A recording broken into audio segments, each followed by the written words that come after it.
Good afternoon on what is a cool, bright and sunny day. It is Friday, October the 14th, and I've got a nice hot cup of tea and a cat who is not ours, and a box to continue delving into. There we go. So let's get this unpacked. Plastic, and then one bundle of books, and that's Rogue Trooper. I've already done an unboxing of that, and then Strontium Dog, already done an unboxing of that. And of course, Just Red World 2000 AD, already done an unboxing of that. So at the bottom, what we have got, and I'm going to move the box out the way, is this bundle, which is a big pile of scenarios and supplements for Space 8089. So what have I looked at so far? Betrayal of the Gods, and the fate of the Angagea, however you pronounce that. Nocturne in the City of Lights, City at the Centre of the Earth,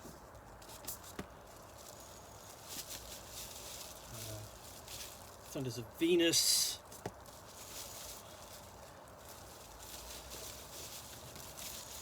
Ether Calculator, and now we come to Marvels of Mars, which is a supplement.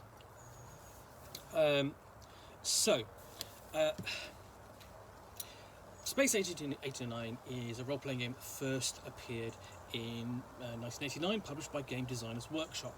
It essentially cast all of the imperialist and expansionist kind of history of the period out into the solar system. Thomas Edison inventing the ether screw, and able to travel first to the moon and then to Mars, where of course he discovered everything that we thought about Mars was true. So there are cities and canals and Martians. So everything Jules Verne could have written, everything H.G. Wells should have written, everything Arthur Conan Doyle thought of but was never published because it was too fantastic.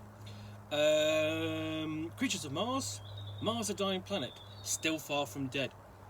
In the vast steppes, in the sands of the equatorial deserts, on the mountaintops, at the icy poles, in the massive artificial canals and the ancient sewers of Martian cities, underneath the dry dust of Mars's surface, and in the wide open space of the cloudless skies, the Martian flora and fauna thrive everywhere and have managed to adapt to even the most unfavourable of environments. Expand the game's atmosphere by including herds of grazing eagars, a lens beetle lamp, or a tasty chronic dish with all 6 legs still attached. Confront your players with the challenging combat encounters with a... so where are we? Sorry, he's distracting me. With a Teshuan, a dust kraken, or even the legendary white ape. Alternatively, add some flavour to your game by having the adventurers participate in a gash hunt race, or ambush them with a Demos crawler, the deadliest weapon of the worm cult. This source book contains descriptions and stats of more than 60 creatures of Mars for every purpose imaginable. Wonders of the Martian past. So this is not just all. The Mars of today is a pale shadow of its former glory, where great technological marvels lie hidden in the sand, long forgotten by the native Martians. For Martian technology has already reached its lofty peak by the time human weapons technology had evolved to the stage of throwing stones at each other. But the slow death of the planet halted the march of Martian technology. Now the secrets of the ancient Martians lie forgotten in the Martians, as the Martian civilization continues to decay. Discover the many varied roles of Martian crystals, shoot mighty rays with fire lances, communicate across the world with paired stones, or have mind-blowing experiences with Martian mind crystals. Encounter amazing Martian robots, or find out how ancient Martian cities were powered by telluric currents. Uncover the ancient history of the canal builders themselves and reveal their darkest secrets. The second part of the sourcebook is dedicated to the wonders of the Martian past and contains background information about the technological history of Mars, as well as detailed descriptions of more than 20 aspects of ancient Martian technology, now included 2 adventures centered around Martian technology. So that's quite a lot in quite a slim supplement. Here we go. We have the first section, Creatures of Mars. Presumably this is sort of collecting a couple of earlier supplements into one. So we've got table of contents.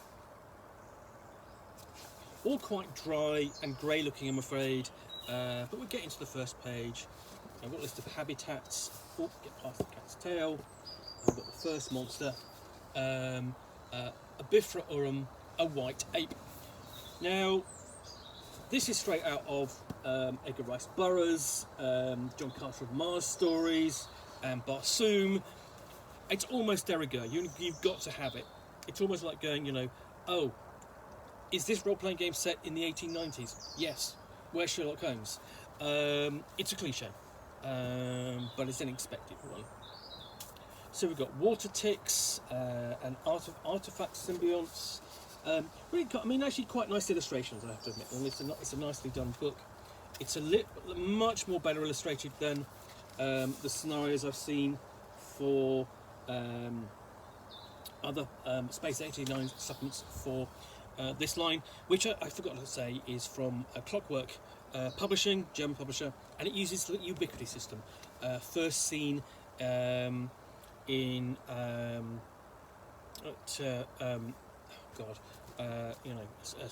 basically Secrets of the Inner World role-playing game, whose name escapes me because I've forgotten again.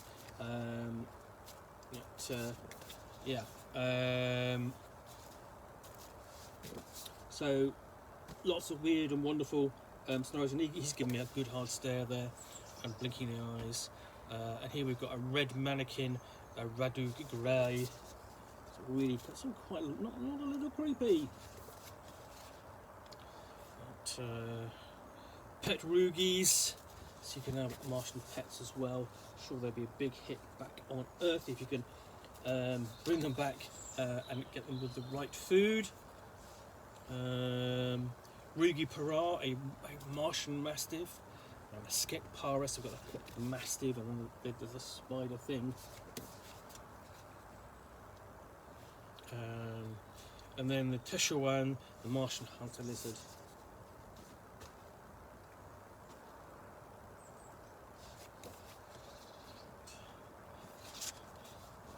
So lots of really nice illustrations in here, lots of interesting monsters,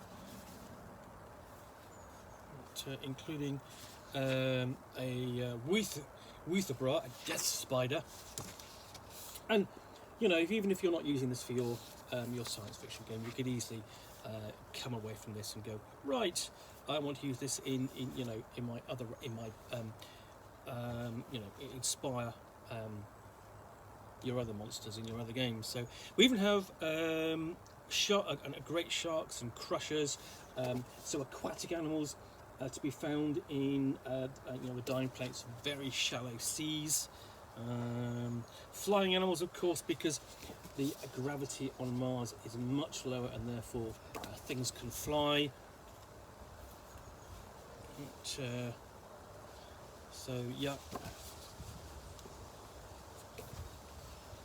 that's the bestiary. Quite a nice selection of creatures, and they're really they've got. I actually really think they've gone out and done a good job of illustrating these. That's a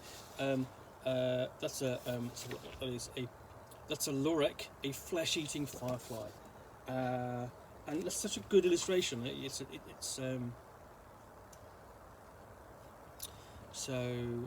even got Gurub, flesh-eating fungus.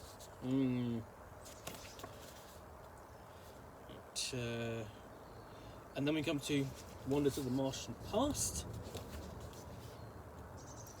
This is actually I do like this. Is essentially what they've done here. It's another book, another section, but they've continued the numbering from the previous book. So it's sort of like they've done a proper job there. So we've got a history of Martian technology, the decline, then explanation of Seldon's empire, ancient Martian technology today, So it's giving you the good background to it. And then we have common Martian artifacts.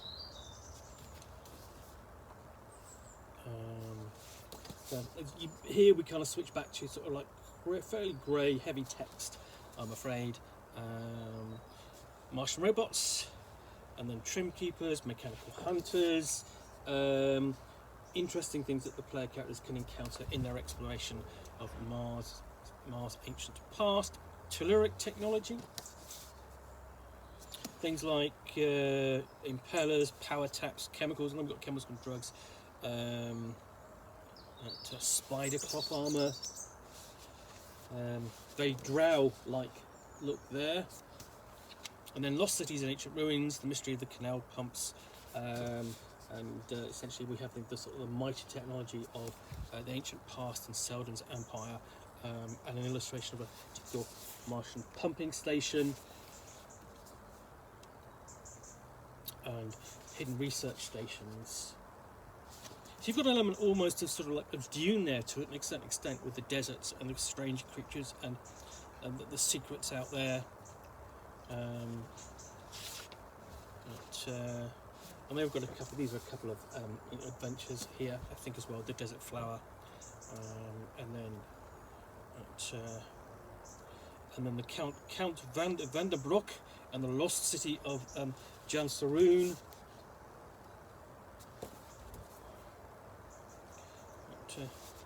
Decent map there. So you can do Lost Cities, Lost Worlds. So basically, Lost Cities in Lost Worlds. We've got a full stats for him, and it's basically quite a detailed outline there for your Space Agent 89 game. So that's Marvels of Mars, published by Clockwork Publishing for the Space Agent 89 role-playing game using the Ubiquity system. Anyway, hope you've enjoyed this unboxing in the Nook. If you have, then please do click on the like button down below. And of course, if you've got any comments or feedback, I appreciate you taking the time to post those. And lastly, if you want to be alerted to get more unboxings in the Nook, where you'll see me out here with a box containing a book or game, which I will unbox and chat about to the best extent of my knowledge for roughly 10 minutes or so, all of course accompanied by a nice hot cup of tea.